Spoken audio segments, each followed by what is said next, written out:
What's poppin' YouTube? It's imKingKenneth back with another video. And today's video is gonna be very simple, man, because I'm just gonna talk about WWE and I'm not gonna really make a very in-depth video, like a video essay about this, because that's gonna get my thoughts out the way and let me know in the comments how you feel.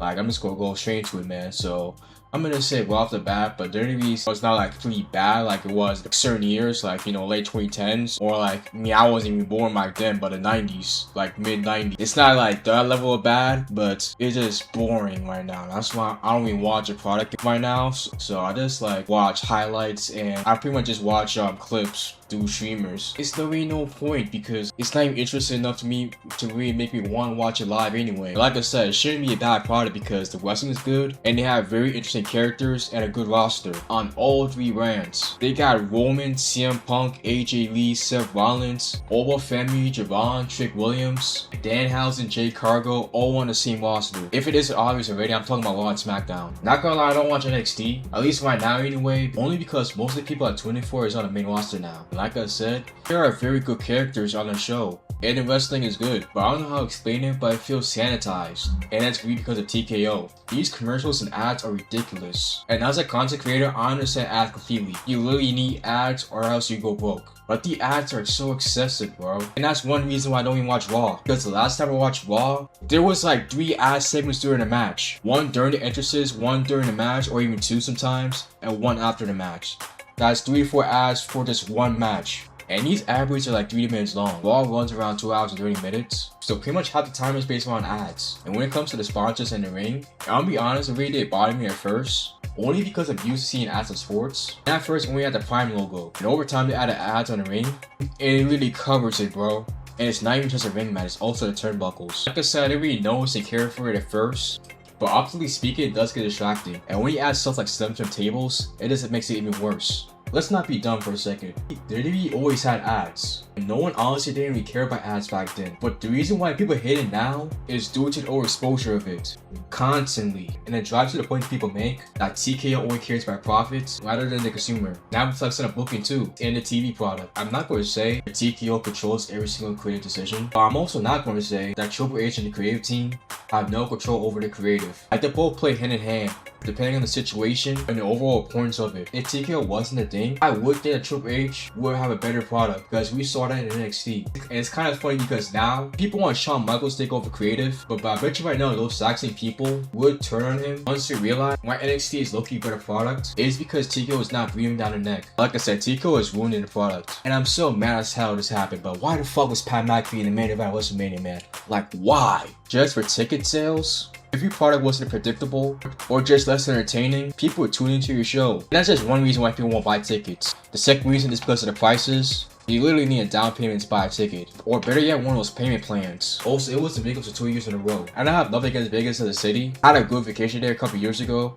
And obviously Las Vegas, as it is the entertainment capital of the world, it makes complete sense as to why WrestleMania will be there. But when you have The Rock go up last year and say it was going to be in New Orleans, just to go back to Las Vegas, that just comes off being disingenuous. And you're only doing this for cash. Which brings me to my next point. Next year, WrestleMania is going to be in Saudi Arabia. And I could make a whole video about Saudi Arabia and the sports washing you got going on over there. To basically entice Americans to be tourists over there. And overall, it's to boost Saudi Arabia morale. To put it bluntly, man, because WWE and Saudi Arabia have this deal, which by the way has been a thing for 8 years. They're locked in a 10-year deal right now. So WWE was doing the Saudi Arabia thing before it even became a trend. And I'm gonna just say this though, the fans of Saudi Arabia still deserve a show, just like anybody else. But when it's used to fuel the regime, that's what people hate it for. And for any non-American viewer right now watching this video, don't even try to do this country. Because trust me, no one makes fun of a country more than Americans. Doesn't matter what side you leave politically. Especially now in modern times, where it's divisive more than ever. Trust me, we know about our problems. And if you keep it a buck, the Saudi Arabia shows aren't even that good. I mean, at least now they canon. But I watched Royal Rumble this year, and like I said, I don't even watch the shows. But I just found it so mid because it was so predictable.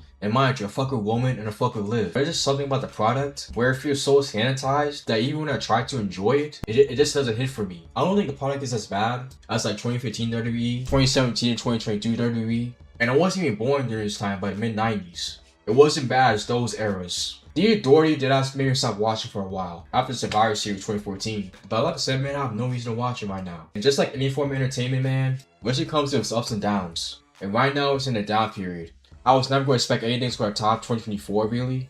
But but the quality of the product is so night and day. It's like when TKO saw the success of WrestleMania 40, that's when they had the puppet strings behind the scenes. The storyline showed promise, but they don't have no direction really, or there really isn't that storyline depth that we got in past years that really makes me want to tune into the product. Me personally, when I watch wrestling, I'm more so into the characters and storylines rather than action wrestling. Problem with WWE when it comes to storylines is ideas, but they don't execute it properly, and they just play the same playbook. They don't really try to build new players, because all the new players for real is pretty much in the mid card or in the upper mid card. For in past years, you would see many people go into the main event scene, but now it feels like there's only a certain amount of people that go to the main event at a time. And listen, I know not everybody could be a main eventer, and that's fine. That's how life goes, really. Not everybody's meant to be your boss, and not everybody's meant to be an employee. And listen, I like Cody a lot. And there might be some people watching this video right now that probably only know Cody from his current run right now, and maybe his independent run too. But I was someone in my early 20s that I literally grew up watching Cody Rhodes since his legacy days.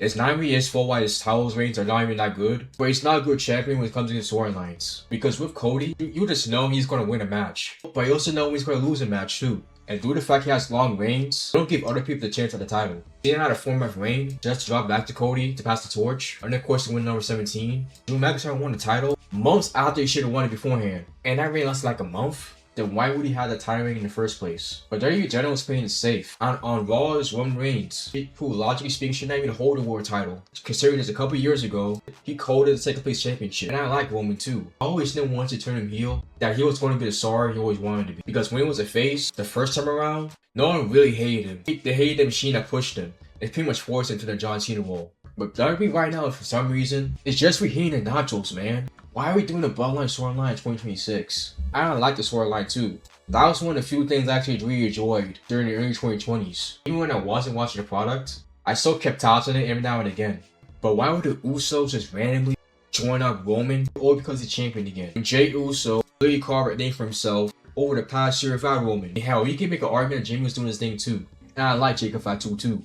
But like I said, the product's predictable to the point where I know it's not going to win those matches. And Roman's not going to drop the title to at least SummerSlam. Because WWE, for some reason, is so fixated on dropping titles on major shows. So when a title actually gets dropped on a Raw or SmackDown or any pay-per-view, yeah, I say pay-per-view, it comes as a surprise. It seems to me that WWE is on autopilot. Like they're just doing shit in the wall and seeing what sticks.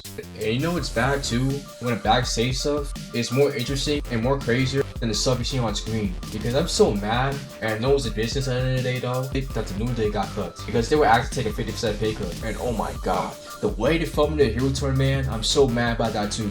They did nothing with that shit. They won the titles at WrestleMania in a match no one remembers anyways, and they did nothing with their reign at all. In fact, the tag team division of both Raw, SmackDown, and NXT is dead. And like I said, it's not even their fault. I can understand certain wrestlers like Obo and Braun are going to be main eventers one day, and they want to gradually build them up over time. But why is people that are so over not getting their flowers? Like LA Knight, he should have been won a world title at least once. He's so entertaining, man. He must have loved somebody's fighters because he was so over in 2023 and 2024, and he's still over now, 3 years later. But yet they were doing nothing with him, and he's so stuck in the upper mid-card level. It's kind of to the point where as an LA Knight fan, I don't think he's going to win a world title anymore. I literally just called for myself, so I won't be disappointed. Because this man had 3 opportunities to win Money in the Bank, and he lost all 3 times. I will give 2025 a pass because it gave us losing century, but 2028, 2024, especially 2024, could have easily been LA Knights. And listen, I like Damian too. After his world title reign, he hasn't really done much. Shout out to Bronx though, we got it back from a title reign. And I know during that time, no one can realistically beat Cody and eventually Gunther for the titles. But the way they used Drew McIntyre and wasted that contract, further storyline, that was the biggest storyline of the year, could have easily went to LA Knight. Like I said though, while I don't want your product, I still keep tabs of it every now and again. They'll highlight the content creators. And I'm sure there will be a time where I will enjoy the product again. But right now, man, it's just not it. That's also why I think 52 weeks of TV is not a good thing. You need breaks creatively, or else you run out of ideas, or just produce bad ideas all the time. Because some weeks of Raw and SmackDown are trash, and some weeks are very good, and some of them are in the middle. But honestly though, especially during the road to WrestleMania, I found the build-up very boring. Like the only match I really cared about was Obo and Brock. And when both your Raw title matches don't have the hype it should, then they know it's a problem. And I already discussed how they fumbled Cody and Randy. But Punk and Roman, the first couple of weeks were good, but Roman disappeared, Punk feuded with Finn for a bit, and then Roman did his your old stuff, and then we're doing back and forth mid promos with the Usos involved too. Where it was like, alright man, like I'm not even trying to be too negative. Like even this video, I try to get people their props. But like I said, man, it's really hard for me. And this is exactly why you need alternatives. I'm not saying AEW is perfect. Honestly, man, I enjoy watching AEW right now. But I don't want to watch a product like that. But when I do watch it, it's a good time. I didn't watch a pay-per-view, but Double Enough was good, man. Seeing Edge Christian, Corbin Cage, win tag team gold, and MJF winning the title too, followed by Kevin Knight's heel turn. Hell, you can even watch TNA, AAA, even CMLL and New Japan. And it's funny because all those promotions I named are affiliated with WWE or AEW. AAA right now, with the El Gran Americano storyline, while I don't even watch AAA, the more I've seen is very good. Shout out The Undertaker. Overall, I wouldn't be surprised if WWE gets worse from here. Kenny Omega said that the main event of WrestleMania would be Logan Paul versus Mr. Beast. But honestly, after seeing this year, knowing what it's going to be next year, I would not be surprised. Because TKO loves celebrities for some reason. And I know celebrities have been things in the 80s. When done right, it's good. Look at Bad Bunny, look at Jerry Bowl.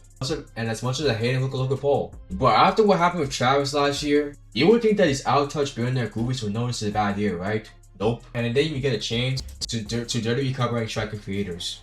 They want to be streamers. Those who don't know, I used to do WWE watch on streams. And I actually used to post clips on IG and TikTok. But out of nowhere, they copyright strike creators. To the point some channels got taken down. And you can argue that is their content, and I do agree with that to an extent. But these are the exact same people that go out their day to literally use the creators for montages for the exact same show they're watching. And they also did this after the copyright strike creators too. And that's also one of the reasons why I stopped doing those type of streams too. I ordered the fact that I stopped caring about the product. And listen, shout out to the content creators that do this for a living. And I know people do words for money, and people generally hit their job. Trust me, I know this for a fact, because I worked jobs here in the past, and even now. For any content creator watching this video, man, I'm gonna give you a pat on the back. For watching this product every week or a bag.